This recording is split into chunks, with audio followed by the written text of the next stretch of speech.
Welcome back to Techie Dialogue. In this video, we're going to show you how to share Google Calendar so you can easily coordinate schedules with family, friends, coworkers, or clients. Step 1. Open your web browser and go to calendar.google.com, then sign in to your Google account. Sharing calendars works best on the website because the mobile app does not show all sharing options, which makes this step very important. Step 2. Look at the left side of the screen under the My Calendar section and find the calendar you want to share.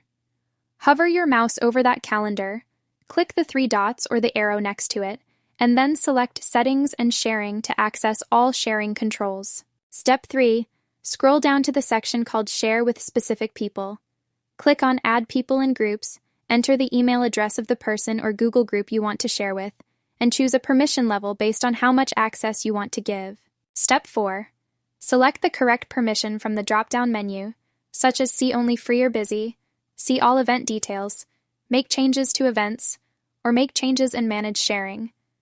This step is important because it controls whether others can just view your schedule or also edit and manage events. Step 5. Click Send to share the calendar, and the person you added will receive an email invitation. Once they accept it, the calendar will appear in their Google Calendar, and they can hide or remove it anytime if needed. Thanks for watching Techie Dialogue, and don't forget to subscribe to the channel for more helpful tech tutorials.